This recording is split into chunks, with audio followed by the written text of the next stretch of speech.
Here at Grasshopper Media. Ciao, guys. Ciao, guys. How are you? Bonjour.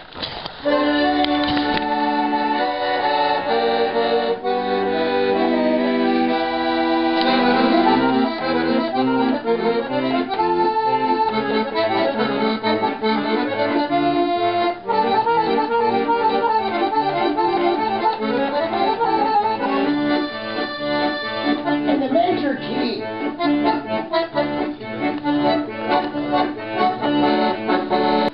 Outside this window is the business of death. And what the alternative offers is a circumstance of life. And in Canada, you are very blessed. There's probably no one better qualified, and there's certainly no one more knowledgeable than John Turmel. And so without any further ado, John Turmel. And I'll say to those people who are going to miss a few points, they can always go see the video to catch up. But I put an index of all the topics I covered and uploaded it with the video. And so what I'm going to do now is I'm going to zoom over what I said last time as fast as I can. All right. And I will stop when I can insert something new, and that means I'll be able to splice the videos and add stuff. Like, for instance, I think some people might like to hear of the different ways that I beat Vegas and took advantage of them on the junket days, because that's entertaining. Why do I call myself King of the Paupers? Well, when I was in Arizona doing a talk back in 1997, Arizona Republic did an article, and they titled it World's Richest Pauper. Winner at the tables, loser at the polls. So, anyway, I started the other speech by basically explaining why I wear the white hard hat. Because after my first election, I realized that the mainstream media were going to ignore you. So if you're going to keep running an election after election after election, because you think you have an answer, you have to come up with something different. So I took my hat, white hard hat, and now it's pretty notorious. In my last year of engineering, I took the mathematics of gambling course from Dr. Schneider, and then started making so much money playing at the Carleton University Honest Johns that he talked me into becoming the assistant of his course and becoming a professional poker player and a professional backdeck player. And I started going on junkets to Vegas. What's neat was that in those days you needed $3,000 to go on a junket in '74. So 40 years ago that might have been worth maybe 30 or 40,000 now. But if you're willing to bring along 30 or 40 grand to Vegas, they'll put you up all expenses paid, because they figure you're going to lose the 30, 40 grand today. Well, then it was 3. Anybody who had 3 would be invited, all expenses paid, 5 days, 4 nights.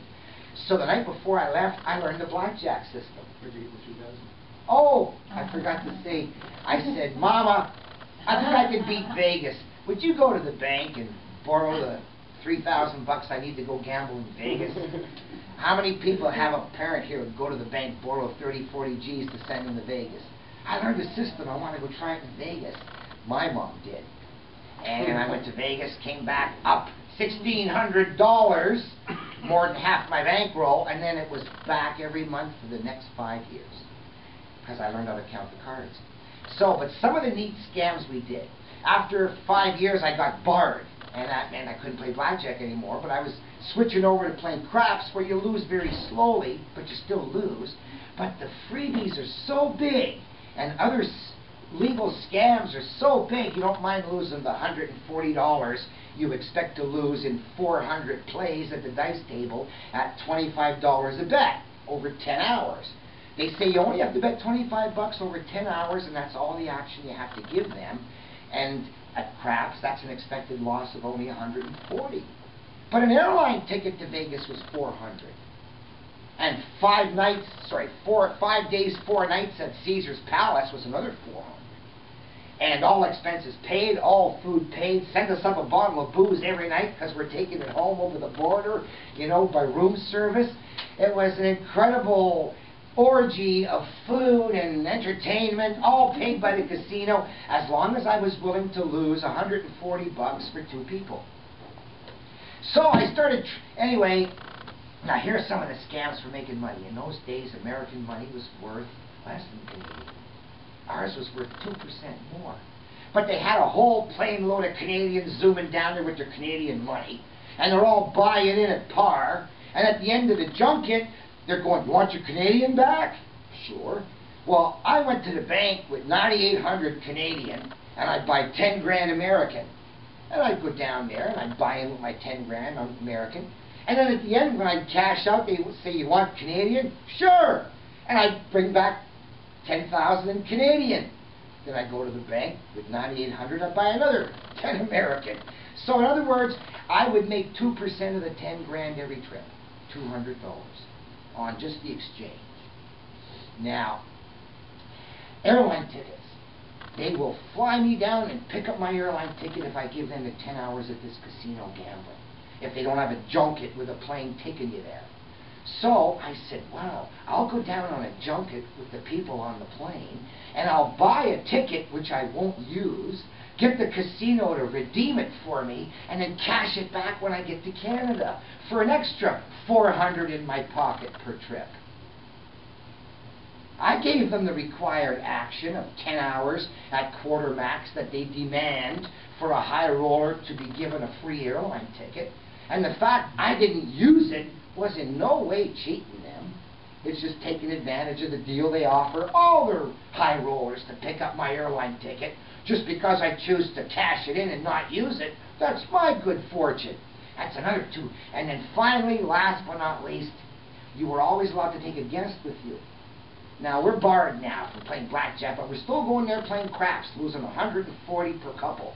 So, I'd say anybody want to go to Vegas with their girlfriend, all expenses paid, $400 at Caesar's Palace.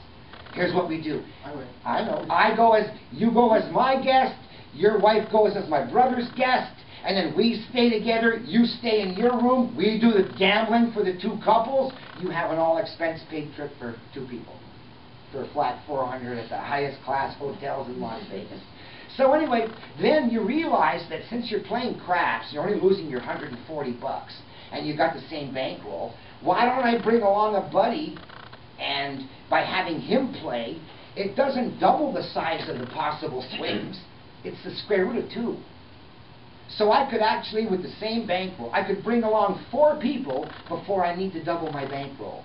It's the square root of the number. And I could bring along 9 people on the same triple bankroll.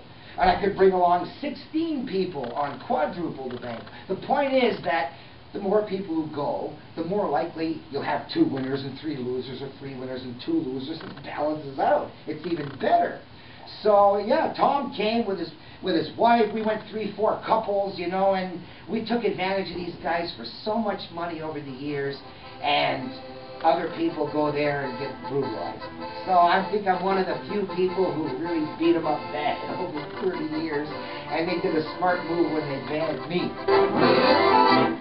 Yay! And I came up with an ending. Poor Elton just goes na-na-na-na-na, and then pisses off without a flourish. All right, anyway, this is the machine that's kept me out of jail 3 times. All right. Think about that, you know.